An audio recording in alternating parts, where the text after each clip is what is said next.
Saturday, everyone. We got some fun stuff coming your way today to kickstart off the weekend. Before we get to this long list of stuff we got in front of us, let's chat about what's going on in the warm-up. So the warm-up today, we're going to start off with some pretty comfortable movements that we're pretty used to, and then we're going to move into some hybrid movements just to kind of play around that coordination side of things. So what we got for you guys to start off is a plank lean for 3 directions, 3 to 5 reps, arch hold for 10 to 30 seconds, plank with forward reach, which I'll explain and show you guys what that's all about. For 20 seconds of just dynamic movement. Moving into a PVC Prone Raise for 10 to 20 seconds of dynamic movement there. So we're not doing the just one hold at a time. We're going to keep the tension, work on that nice dynamic lift. From there, we're going to roll onto our back and take down a tuck hollow with extension for 20 seconds of steady movement. And then we'll move 2 to 3 rounds through that just to give ourselves a once over and just get ourselves ready for action. From there, we have a nice little chunk of work here. We have a sumo squat, narrow squat for 3 reps each. You can play around with this a little bit differently. We'll talk about that in a second, but we'll just cover everything else coming in. Then we're going to move into our humeral glide to knee push-up for 3 to 5 reps to work on some skill work in the push. Squat thrust to squat arm raise for 3 reps. That'll make sense once I get into the demo. Right now you're like, what? It'll all make sense once we get there. And they're going to finish off with some laying toe touch for 20 seconds dynamic. And we'll hit that anywhere from 3 to 5 rounds. Get yourself ready to go, primed up for the work set. So one way you can play with this work set, you guys, if you'd like, you can do this for 3 or more rounds. But if you'd like to do the first round with 3 sumo squats, move to the humeral glide, squat thrust to squat reach, laying toe touch, you can. Then move into the normal squat, bump, down. Round 3, narrow squat, down. Or you can do 3 of each of the different stances of the squat, and then do that each round if you'd like. So you can kind of experiment with that, mix and match. I just want to touch on each stance of the squat either once or multiple times per round, just to get those legs fired up in a bunch of different manners and touch on those legs in a different way. All right? So our work set today, we got a few different numbers coming our way, so you might want to write this one down. What we have for you guys is 40, 30, 20 air squat. We have 20, 15, 10 burpee, 10, 8, 6 V-up. So how this works, round number 1, we'll do 40 air squats, 20 burpees, 10 V-ups, 30 air squats, 15 burpees, 8 V-ups, then 20 squats, 10 burpees, 6 V-ups, done. All right, so a little less on the V-up side of things. We're reintroducing the burpee into the wild here for you guys, so we'll have some fun with that today. Squat thrust works as well, so if you're not quite comfortable with the burpee, squat thrust works as well, and we'll talk about the different variations and the ways you can take that down. All right, so let's get you guys warmed up, ready for action, and we'll have a good old Saturday fun time. All right, let's get our feet under our hips. Let's take the arms up big and tall. Let's give ourselves a little shrug. Taking those arms overhead. We'll come back down. We're going to stretch over to one side, big reach. Then we'll come back up and over. Stretch to the other side, big reach. Oh, come back up. Give ourselves a little scratch with both hands. We'll pull the ribs in. We're going to reach an arm, come back down, reach an arm, back down, reach an arm, back down, and an arm, and down. Big stretch. Nice little shrug. Pull those shoulders back down, set them, and then take them out to the T. We'll turn them in, turn them out, turn them in, and out, and in, and out. Big stretch. Scratch your back and reach. Come back up, big stretch. Scratch your back and reach. Oh, good, big stretch. We'll take those arms all the way down, touch those toes, walk up the shins. We'll come down, bring the foot, step it back into your lizard. Nice and square in those hips. Let's plant that hand on the front leg. Turn the torso a bit. We'll come back to center, lower the knee, press the hip. Come back to center, press the hip, back to center, and press the hip. Come back through, straighten out the back leg, turn the torso, come back through, plant the hand, and step back into our down dog. In this down dog, we're just going to hold for a couple breaths. We're going to open up that upper back and shoulder. If you like to walk the heels out, you can. Then we're going to come back into our plank and step the other foot up. Planting that inside hand on the front foot. We'll turn the torso. We'll come back to center. Lower knee. center, press the hip, back to center, and press the hip, back to center. We'll straighten out the back leg, turn the torso, come back through, plant the hand, step back into that down dog, set those shoulders, open up that upper back again. If you want to walk the heels out, you can. If you're like, no, I'm just good holding that down dog, hold that down dog, and then come back into that plank, pull those ribs and hips in, tiptoe those feet up, and then roll ourselves all the way up. Big tall stretch. Clasp your fingers, press up and reach, and reach. Yeah, come back down with the hands. Let's get you guys ready to go. If you'd like to start off with some gentle kind of warm up, some more cat-cows, thread the needles, whatever else you need, maybe some wrist work, please do so. And then we're going to come back and join me to that first phase of work, which is going to kickstart off with our plank lean. So our plank lean today is going to go all three directions. We're going to work on the side, and forward. The big thing here again is we're trying to initiate through the upper body and let the body follow, not initiating through the hips and turning into kind of a noodle. So what we want to think about as I get down into my plank, gripping the floor with those hands, pressing through those shoulders, pulling the ribs and hips in, and then from here, initiating through the shoulders so we stay over top of the hands. We come back through to the other side. We come back to center. Pull the body forward, and then pull back. And then you take a knee for a second. If you'd like to add in some cat-cow curls in between each one of those reps, it's not a bad idea because it gives you a chance to kind of give yourself a little break so that you can establish that good plank again.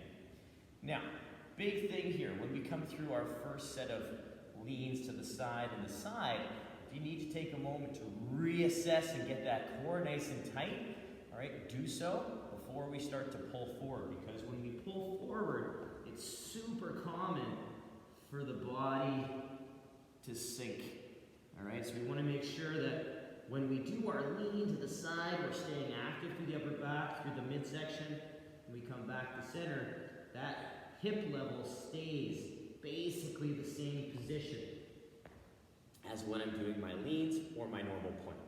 So really take that moment, make sure you give yourself a break in between each rep if you need to, just so you can hit each one nice and fresh. Our next exercise is going to go onto the floor, and I'm going to lay on my stomach. So I'm going to get myself set up. I'm going to work through that arch hold today, so it's going to be an isometric hold. I'm going to set my position up, get my body nice and tight, and then I'm going to inhale, reaching with those arms, those legs, so my legs are straight. I'm reaching my arms forward, which is going to lift me up a bit, and I'm going to hold this position good and strong. I'm trying to think about breathing through this movement as I extend through my fingers and my toes and try and stay as long as I can the entire time. If both hands and feet up is too stressful for the body at this moment, what we can work on is that single leg, hold and reach. So we're still focusing on that reach. And you'll notice my leg isn't super high. I'm not trying to lift it way up in the air. I'm just trying to extend it and reach as far back as I can. So what I'll do there is I'll just hold for half the time that I was going to hold the double, and I'll just do and flip it in both sides. So half and half per side. Work on that good hold. Try and breathe under tension there for you guys. It's a great chance to learn how to breathe and maintain some tension in the body. Our next exercise is our plank with forward reach. So it's basically just a normal plank. So I get myself set up, I pull my ribs in, press my shoulders up, establish that good plank. I'm going to shift my weight a bit, reach my arms straight ahead, come back through, shift my weight a bit, straight ahead, shift, straight ahead. And what I'm going to work on is just doing this nice and steady for 20 seconds. So I'm just going to keep working back and forth, maintaining that 3-point balance as I kind of shift my weight back and forth. The key is, if I was in my plank, standing tall, I shift my weight, I stay square to the floor. So as I do this, I'm not opening up to the side into a side plank. I'm trying to keep my shoulders and chest square to the floor, my hips and pelvis square to the floor, so that I'm just kind of shifting. So now something that we can play with as I do this, if I'm not super comfortable with this, I can do two things. I can shift my weight, lift my hand a bit, not worrying about how high it gets, or I can lower to the knees, shift my weight, and lift. And you can use that knee drop and that squeezing of the legs together. You can even tuck a yoga block in there to help keep you square and balanced. So there's a couple things you can kind of experiment with that. If you'd like to experiment with the yoga block or a towel in between your thighs and just pinch on it, it can help keep everything nice and stable and nice and square. So experiment, play, see where it takes you. Don't feel as though you have to lift your arms super high. If you can just lift it for a few moments, that's fine. And just keep working on building that strength and stability. Our next exercise comes right down to the floor. We've been doing this a lot after our Burpee Day celebration. But today we're going to do it a little differently. So today we're going to do it dynamically. So we're going to hold that engagement. So I'm going to squeeze my toes together, pull my ribs and hips in, press my armpits down, press my hands down. And this is the position I'm going to hold now. And now all I'm going to do is for 20 seconds, lift, back down. Lift, back down. Lift, back down. Trying to maintain that good tight hollow position the entire time while doing those arm raises in a dynamic manner. You'll notice I'm still not going like super fast. I'm pausing at the top, coming back down. Pausing at the top, coming back down.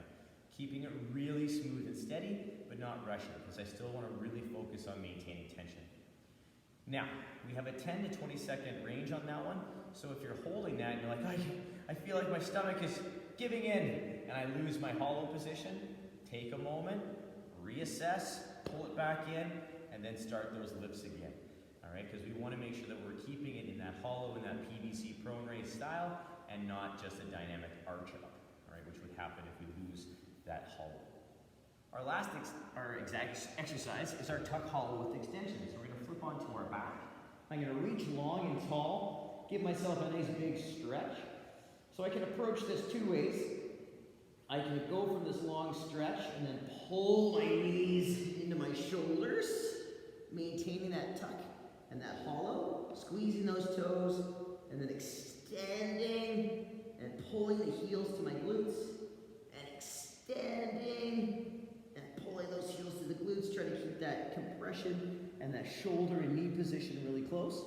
Or I can venture in this way.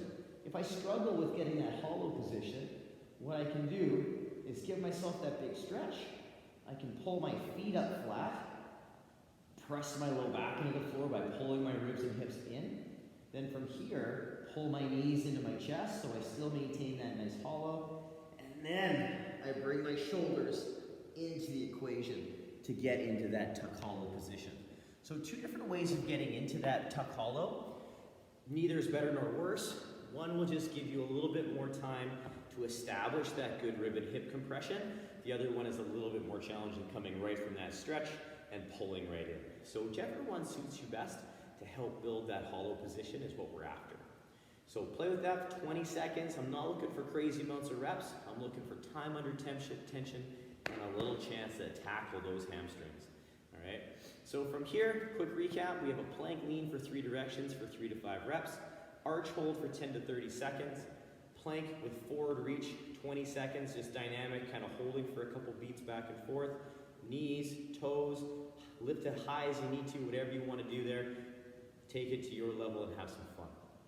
PVC Prone Raise, 10 to 20 seconds, dynamic, working on that good hollow, and then flipping over, we're going to take on that tuck hollow with extension for 20 seconds of dynamic movement. 2 to 3 rounds, tackle that movement, set you guys, pause the video, rock it, get yourself fired up, and then come join me and we're going to talk about the next phase of our work, which has another little hybrid movement that we're going to play with today. So our first exercise is a series of our squats. So we're going to start in that wide sumo stance. And that is, again, just outside of my squat stance, but still narrow or wide enough that I can still push my knees out so they trap my toes. I don't want to go so wide that when I squat, my knees get pulled in. So we want to make sure that we're finding that position, and really it's anything outside our normal stance. So my toes are turned out. I'm going to squeeze my glutes to open up my hips and my legs at the top, and I'm going to pull my hips to my heels and I'm gonna push my knees out hard for this sumo squat. Not hard enough that my toes come off the floor, but hard enough that my knees track my toes. And I can feel that engagement through that inner thigh. From the side, I'm still looking to maintain that tall body position. So I'm pushing my knees out, my hips are going to my heels, but my back is staying nice and extended, and I'm trying to stay as upright as I can. From here, I'll stand up and work on my next rep. My regular stance, again, is going to come in to that regular squat stance. So it's shoulder width, just outside hip width, depending on you and your body type, all right, and your mobility. So it's going to be somewhere in that range. But everyone's squat stance is a little bit different. So find your stance, have some fun with it. And again, we are going to focus on taking the hips to the heels and pushing those knees out, but just not as much as we do in our sumo squat. Because if we push them out that much, we're going to roll out onto our pinky toes, and our big toe is going to come off the ground. So we still want a little bit of outward pressure, just not as much. So I'm going to turn profile again for you guys so you guys can see. I'm standing tall. I pull the hips to the heels. My feet stay flat. My weight stays through my midfoot, so right through the laces, and I stand tall. Last but not least, our narrow squat, which is anywhere inside my regular squat stance. And that is going to be a big variance across the board depending on our ankles, our hips, our knees, a lot of different things. There are factors there. But our primary kind of focus is the same. So I'm going to turn profile so you guys can see. My feet are just inside my hips. My toes are still slightly turned out. I'm going to take my hips to my heels, keeping my chest up high, my knees tracking those toes. I can feel these ones really heavily in my shins because my ankles are a little tighter. All right, and I don't have as much range as I do with my sumo or my regular stance, but that's okay. I got tight ankles, so just using the squat to help open those things up. We want to make sure those feet are flat and our squat criteria are still being followed because that's what's going to help open ourselves up in that regular squat stance. Play with those, you guys. Have some fun with it. Take your time. There's no actual tempo attached to those squats. So if you'd like to add one in, I am all for that, all right? And or if you want to use a target, please do so. It helps keep us honest. It gives us a nice target to shoot for if we need that range of motion reminded, or it just gives us something to shoot our hips back if we tend to go forward in our squat. Our next exercise, we're going to focus on our midsection, our shoulders, with our humeral glide to knee push-up. So I'm going to get on the floor. My hands are going to come by my chest, so my wrist is stacked under my elbow. I'm going to pull my shoulders forward, and then I'm going to pull them back, keeping my elbow stacked over top of my wrist. I'm then going to squeeze my glutes and pull my ribs and hips in, and I'm going to press, keeping those shoulders back and that nice position through my ribs. Now lowering, I'm going to keep that tension. I'm going to come forward and down, keeping my elbows stacked over my wrist and keeping my core tight. Then I'll relax and reset and do it again. So I'm going to pull my shoulders forward where I don't want them. I'll pull them back, which is going to keep my elbows stacked over my wrist. Pull my ribs and hips into that hollow, and then press. I'd like to add some challenge to this as well. You can do a 3-second negative down to the floor, making sure that we're controlling that all the way down and maintaining that position. So those shoulders stay nice and strong, and we're not sinking into the scapula. We're keeping them nice and active and set.